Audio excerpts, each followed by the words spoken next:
Bienvenidos a esta nueva inmersión profunda. Hola, un placer estar aquí para analizar este tema. Hoy tenemos por delante una misión analítica muy particular. Sí, muy intensa, diría yo. Totalmente. Una que separa radicalmente la frialdad matemática de las historias de catástrofes. Aunque a veces, curiosamente, ambas parecen converger, claro. Y convergen de formas que de verdad sorprenden bastante. Vamos a analizar a fondo una extensa entrevista que concedió en julio de 2023 el doctor Javier Ropero Peláez. Un perfil muy específico, por cierto. Exacto.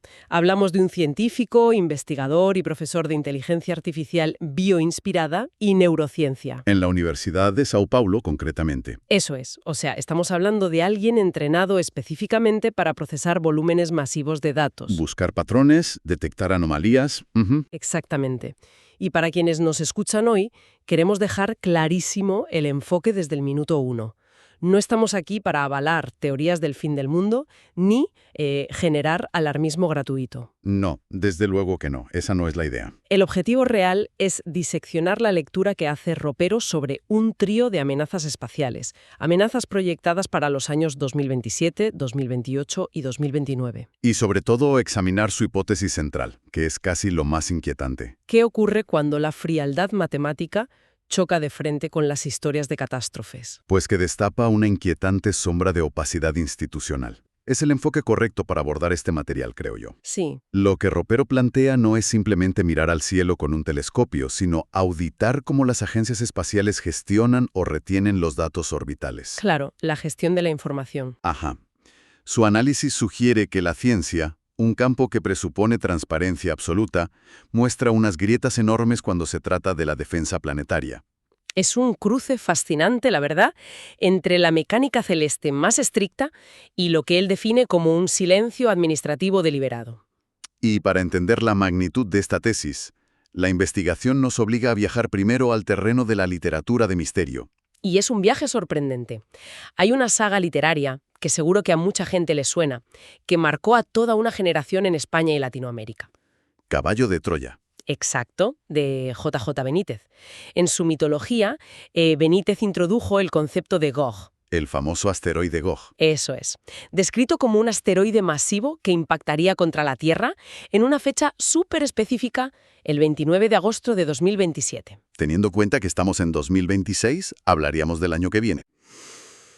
Madre mía. Sí, a la vuelta de la esquina. Durante décadas, esto no pasó de ser ficción especulativa, pero la investigación de Ropero coge este mito, lo cruza con las bases de datos de efemérides astronómicas actuales y arroja un resultado que, desafía la simple coincidencia. Es que Ropero no se limita a leer la novela. Claro. Él aplica un análisis de datos exhaustivo rastreando trayectorias reales que coincidan con los parámetros que se describan en los textos de Benítez. Específicamente en ese documento que llama el Diario del Relámpago. Exactamente.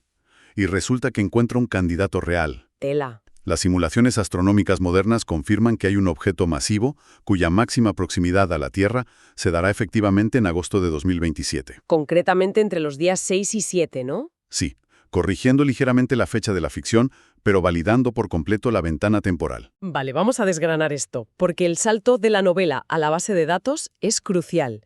Ya no es el Gog de la literatura. No, ya no. Ropero le pone nombre y apellidos científicos el asteroide 1999 AN10. El 1999 AN10, sí. Y lo que hiela la sangre en el análisis de Ropero no es solo la coincidencia temporal. Es la geográfica. Exacto. Según los cálculos orbitales que él maneja, en su punto de máxima aproximación, este objeto estará posicionado exactamente sobre el archipiélago de las Bermudas. Que será una distancia lunar, por cierto. Justo las coordenadas exactas donde la novela predecía el epicentro de la catástrofe. La intersección entre la precisión matemática de esa órbita y la geografía del relato literario es una anomalía estadística fascinante. Totalmente. Pero Ropero utiliza este descubrimiento no para validar una profecía de Benítez, sino para tirar de un hilo mucho más terrenal y pragmático, el historial de seguimiento del asteroide. Exacto. Porque un objeto de las dimensiones del 1999 AN10 no aparece ahí de la noche a la mañana. Claro, tiene que haber un registro. Y aquí es donde su investigación entra de lleno en el terreno de la gestión de la información.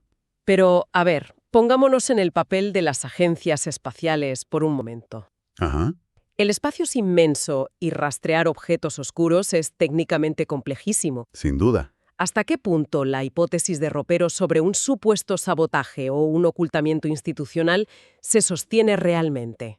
Bueno, O sea, ¿no podríamos estar hablando de simple prudencia científica ante márgenes de error gigantescos en las primeras observaciones? ¿para evitar un pánico injustificado, quieres decir? Claro, para no alarmar a la población sin necesidad. Lo fascinante de esto es cómo los registros históricos contradicen esa idea de simple prudencia. En ese sentido. La investigación de Ropero documenta que los militares estadounidenses ya poseían datos y evaluaban la órbita de este cuerpo en el año 1946. 1946. Había constancia de sus tránsitos cercanos desde entonces. Madre mía. Sin embargo, el descubrimiento oficial para los civiles no llega hasta 1999. Estamos hablando de un desfase de más de medio siglo. Exacto.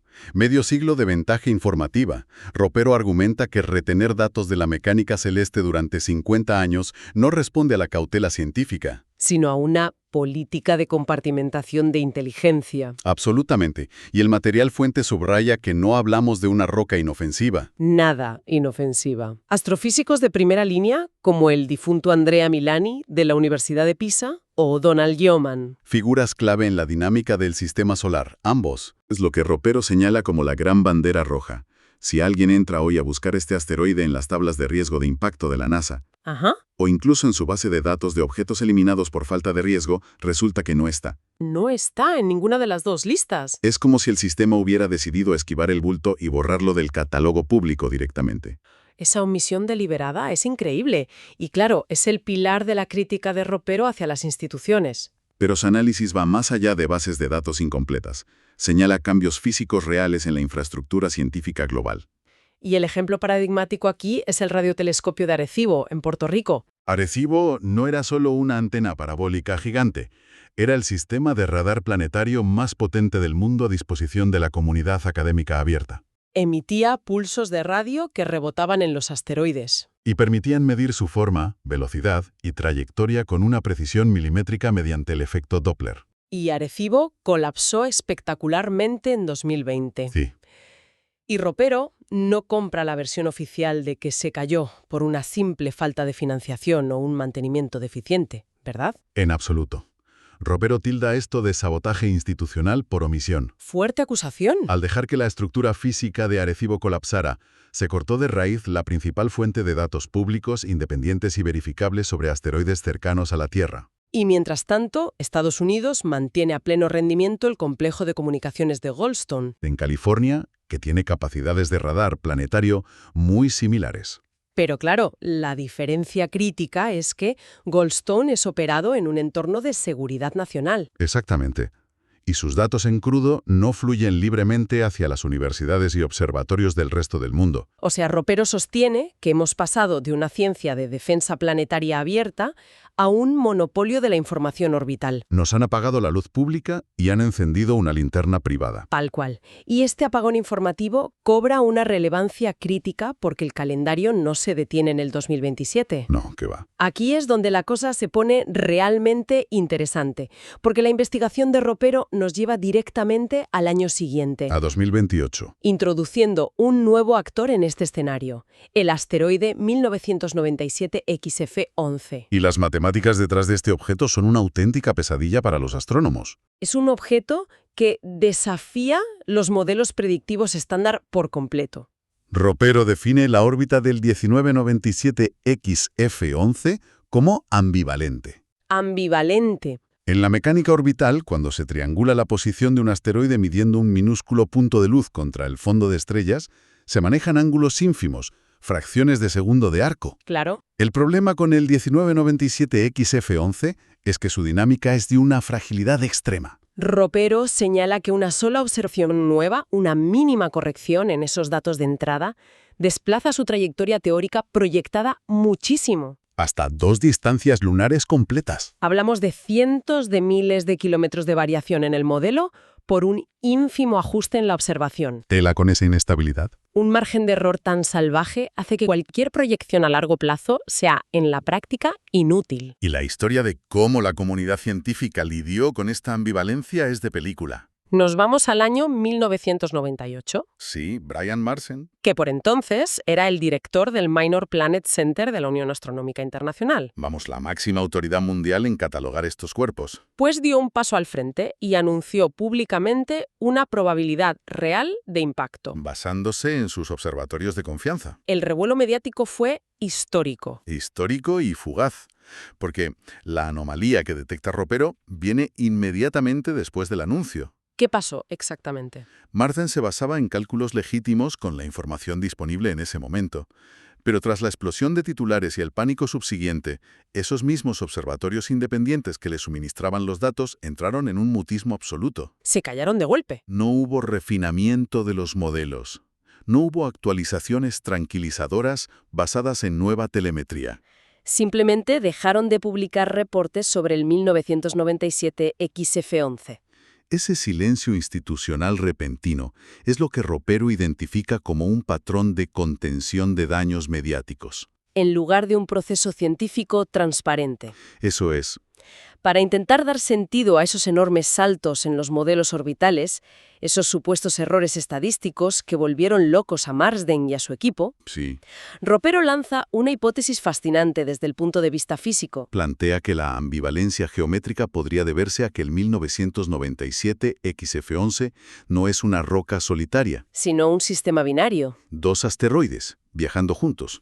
Si los telescopios detectan el centro de masas de un sistema binario que rota, la posición aparente oscilaría bruscamente. Explicando esos enormes desplazamientos en la trayectoria teórica. Pero claro, admitir que hay una amenaza doble y caótica ahí fuera requiere un nivel de transparencia que, según los datos que estamos viendo, no abunda. La hipótesis del sistema binario encaja perfectamente con las fluctuaciones de los datos y explica la dificultad del rastreo. Pero ilustra de nuevo la tesis central de Ropero. Cuando los datos se vuelven demasiado complejos o apuntan a un riesgo inmanejable, la respuesta institucional parece ser clasificar la información y silenciar el flujo de datos civiles. Y este patrón de comportamiento alcanza su máxima expresión cuando llegamos al último de los 3 años que analiza esta investigación. El 2029. 2029 es el año de Apophis. Apophis, sí. Y a diferencia de los anteriores, este nombre sí logró filtrarse un poco más en la cultura popular. Aunque ni de lejos con la magnitud que ameritaba su descubrimiento. Apophis se detectó en la Navidad de 2004 y batió todos los récords de riesgo. Alcanzó el nivel 4 en la escala de Turín. Para quienes nos escuchan y no estén familiarizados con esta métrica, no es un simple semáforo amarillo de precaución. No es un vamos a vigilar esto. Un nivel 4 implica que el objeto tiene una probabilidad de impacto superior al 1% y además el potencial de causar una devastación a escala regional. Alcanzar un nivel 4 con un objeto recién descubierto es algo completamente inaudito en la astronomía moderna. Cierto. ¿Cómo es posible que una alerta de este calibre pasara casi desapercibida para el público general? Pues fue el resultado de un eclipse mediático trágico y fortuito. Diciembre de 2004. El pico de las alertas astronómicas internacionales sobre Apophis coincidió exactamente con el 26 de diciembre de 2004. El día del devastador tsunami del Océano Índico frente a las costas de Indonesia. La magnitud de la tragedia humanitaria absorbió, lógicamente, el 100% de la atención mundial. Claro. Ropero argumenta que este vacío de atención pública proporcionó a las agencias espaciales la ventana perfecta para rebajar el nivel de riesgo de Apophis semanas después. Basándose en unas supuestas recuperaciones de imágenes fotográficas antiguas de dudosa procedencia. Que muy convenientemente refinaban la órbita y descartaban el impacto directo. Una rebaja de riesgo hecha sin luz ni taquígrafos, aprovechando que el mundo miraba hacia otro lado con el tsunami. Y el problema de Apophis no es solo su órbita, es su composición física. La investigación recalca que no estamos hablando de un asteroide metálico o monolítico. Apophis es lo que en astrofísica se denomina un Rubble Pile. Básicamente es una inmensa pila de escombros, piedras, sílice y polvo espacial unidos de forma muy débil por su propia microgravedad. Mide unos 340 metros de diámetro. Y el trayecto que tiene proyectado para 2029 pone en jaque la infraestructura moderna. Totalmente. Los modelos coinciden en que Apophis pasará por debajo de la órbita geoestacionaria. Esto significa que cruzará la región del espacio a unos 35.000 kilómetros de altura donde residen los satélites de telecomunicaciones. Los sistemas meteorológicos y de posicionamiento global. La probabilidad de que un objeto de 340 metros, rodeado posiblemente de su propia nube de escombros menores, Por eso de que son rubble pile. claro, que impacte contra satélites activos o desencadene una cascada de colisiones con satélites jubilados es un riesgo infraestructural masivo. Y las discrepancias no terminan en la altitud, sino en la ruta. Aquí hay un cisma absoluto entre la versión oficial y el análisis de las fuentes que maneja Ropero. La NASA sostiene que ese tránsito rasante de Apophis ocurrirá de forma segura sobre las aguas del Océano Atlántico. Sin embargo, Ropero advierte, basándose en proyecciones alternativas, que la trayectoria cruzará en diagonal el continente europeo. Su modelo indica que entraría por la zona del mar Báltico, cruzando Austria y el corazón de Centroeuropa, para terminar su vuelo rasante sobre Inglaterra. La diferencia en términos de riesgo entre un sobrevuelo oceánico y uno continental sobre Europa es abismal. Especialmente cuando analizamos los efectos atmosféricos de ese pase rasante. Ropero incluye en su argumentación una advertencia explícita sobre la interacción del asteroide con las capas altas de la atmósfera. Y hay una cita específica que captura la gravedad de este escenario físico. Sí, la investigación recoge una cita del científico Daniel Durda. De la B612 Foundation, una organización dedicada a la defensa planetaria, que, por cierto, hay que reproducir textualmente por su crudeza. Adelante. Dice así: va a pasar una masa de cerca de 360 metros por debajo de los satélites de comunicaciones. Va a pasar por la capa de ozono rasgándola. Quiero recalcar esto: Apophis va a rasgar la capa de ozono. Va a pasar por encima de Europa. Escuchar a un especialista detallar cómo una masa espacial va a rasgar la capa de ozono de nuestro continente supera cualquier guión de ciencia ficción. Es de locos. Y detrás de esa frase hay una física atmosférica brutal. Claro, porque no hace falta que golpee el suelo. Exacto. Un cuerpo viajando a decenas de miles de kilómetros por hora rozando la estratosfera generaría una fricción térmica y una onda de choque hiperveloz. Y ese proceso térmico extremo provoca reacciones químicas masivas. Produciendo óxidos de nitrógeno a una escala capaz de destruir localmente el ozono. Ropero utiliza esta cita para enfatizar que no necesitamos un impacto directo contra la corteza terrestre, creando un cráter, para enfrentarnos a un evento continental de primer orden. Entonces, ¿qué significa todo esto? Si ponemos en perspectiva todo el material analizado de la investigación de Ropero, el 2027 con GOGA, el 2028 con el asteroide ambivalente y el 2029 con Apophis. Las escalas de daño material son muy distintas según la masa y el tipo de objeto al que nos enfrentemos, ¿verdad? Completamente. La investigación categoriza el riesgo basándose en la energía cinética potencial. Por un lado, tenemos a los cuerpos del tamaño de 1 kilómetro de diámetro, como el 1999 AN10 y el 1997 XF11. Estos son catalogados sin ambajes como destructores de civilización. La colisión de un objeto de 1 kilómetro libera una energía equivalente a decenas de miles de megatones de TNT. El impacto inyectaría millones de toneladas de material pulverizado, ceniza y aerosoles en la alta atmósfera, bloqueando la radiación solar. Esto desencadenaría un colapso térmico, un invierno de impacto, que paralizaría la agricultura global. Llevando a un colapso sistémico de la sociedad humana en cuestión de meses. Un evento de extinción o, como mínimo, de reseteo civilizatorio. Pero Apophis, con sus 340 metros, se sitúa en una categoría diferente. Es más pequeño, pero su naturaleza como rubble pile y su composición carbonácea introducen una física de destrucción distinta. Especialmente si se confirma esa trayectoria europea y la interacción atmosférica es demasiado profunda. Ese es el escenario de devastación regional sin colisión directa. Si Apophis penetra lo suficiente en la atmósfera sobre Europa Central, la presión aerodinámica superaría la frágil fuerza estructural del rubble pile. O sea, el asteroide no llegaría al suelo entero. Se fragmentaría en el aire en milisegundos, experimentando lo que se conoce como un airburst. Similar al evento de Tunguska, pero a una escala muchísimo mayor. Toda la energía cinética del objeto se convertiría instantáneamente en una bola de fuego y una onda de choque brutal, Hablamos de una lluvia de radiación térmica y material incandescente. capaz de incinerar ecosistemas, bosques e infraestructuras urbanas a lo largo de miles de kilómetros cuadrados. Sin dejar un cráter visible, pero carbonizando todo a su paso. Una inmensa tormenta de fuego detonando en la atmósfera sobre un continente densamente poblado. Madre mía. Y lo que hila toda esta investigación no es solo la mecánica de estas posibles catástrofes, sino cómo las encaramos como especie. La discrepancia entre catálogos, los telescopios públicos colapsados, la corrección a la baja de las alertas. Si conectamos esto con el panorama general, la síntesis que hace Ropero es un llamado de atención monumental. Su análisis de los datos orbitales de 2027, 2028 y 2029 revela un cosmos abarrotado, dinámico y peligroso. Pero sobre todo, destapa un patrón de comportamiento institucional donde la opacidad prevalece sobre la ciencia abierta. Y esto plantea una pregunta importante a nivel de defensa civil. ¿Podemos permitirnos delegar la monitorización de amenazas existenciales a infraestructuras privatizadas o militares que no rinden cuentas a la comunidad científica internacional? La ciencia robusta requiere redundancia y escrutinio público permanente, no datos centralizados que se ocultan desde 1946. La opacidad como política de seguridad puede terminar siendo nuestro mayor punto ciego. Y esto nos deja con un pensamiento final para que quienes nos escuchan le den una buena vuelta, construyendo un poco sobre la advertencia central de Ropero. Adelante.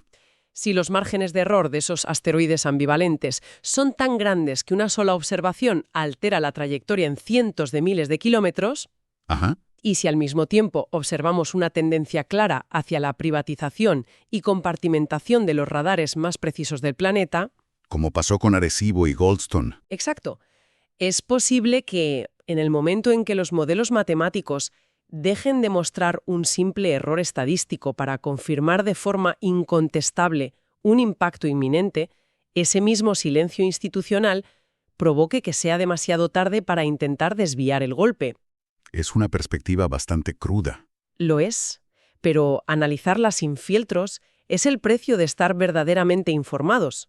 Estoy seguro de que este análisis dará mucho que pensar. Eso esperamos. Cerramos por hoy esta inmersión. Gracias por acompañarnos y hasta la próxima.